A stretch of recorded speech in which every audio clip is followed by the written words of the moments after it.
গরমে জনজীবন অসহ্য হয়ে উঠলেও বৃষ্টির দেখা পেতে অপেক্ষা করতে হবে আরও কয়েকদিন। ফলে চলমান মৃদু ও মাঝারি তাপপ্রবাহ থাকবে অন্তত আরও 2 দিন।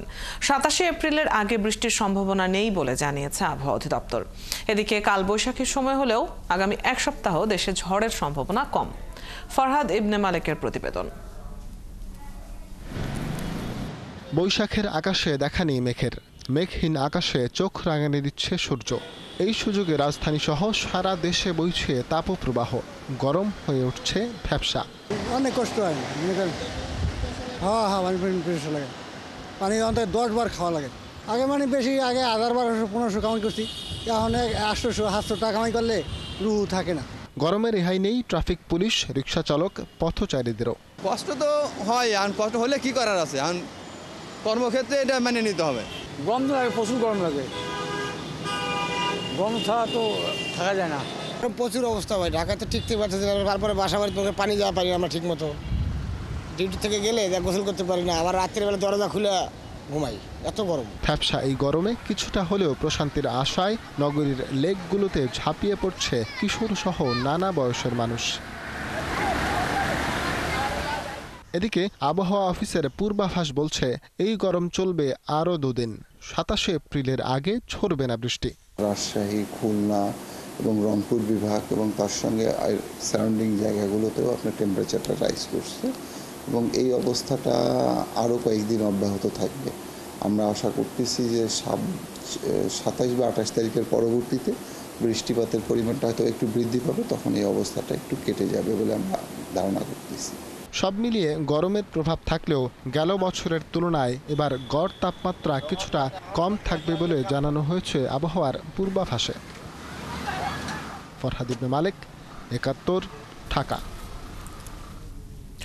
গরম বাড়ছে, তীব্র গরমে অতিষ্ঠ হচ্ছে জনজীবন। সবচেয়ে বিপাকে পড়েছে শ্রমজীবী মানুষ। প্রচণ্ড গরমে হাসপাতালে ডায়রিয়া সংক্রমণ বাড়ছে। আবহাওয়াবিদরা অবশ্য আগামী 2-3 দিনের মধ্যে বৃষ্টির পূর্বাভাস দিয়েছেন। সহকর্মীদের তথ্য ছবিতে প্রতিবেদন। আজও মাঝারি তাপপ্রবাহ বয়ে যাচ্ছে চুয়াডাঙ্গায়। প্রচণ্ড তাপপ্রবাহ ও গরমে জনজীবন বিপর্যস্ত। হাসপাতালে বেড়েছে ডায়রিয়া সহ নানা রোগীর সংখ্যা। এত রোদের কাজ করা খুবই কষ্ট হচ্ছে, তো সাধারণ মানুষের চলাচলেরও কষ্ট হয়ে যাচ্ছে। প্রচণ্ড গরম আর সহ্য করতে পারছেন আমাদের চুয়াডাঙ্গা জেলা, এত গরম। জেলা আবহাওয়া পর্যবেক্ষণ কর্তৃপক্ষ বলছে আগামী 2-3 দিনের মধ্যে হতে পারে বৃষ্টি। আগামী 27 এবং 28 তারিখে বৃষ্টির পূর্বাভাস রয়েছে বলে আবহাওয়া অধিদপ্তরের পূর্বাভাসে বলা হয়েছে। এই পূর্বাভাস অনুযায়ী যদি বৃষ্টি হয়, মানুষের জীবনযাত্রা স্বাভাবিক হয়ে যাবে এবং জীবকুল স্বাভাবিক জীবনযাপন করতে পারবে।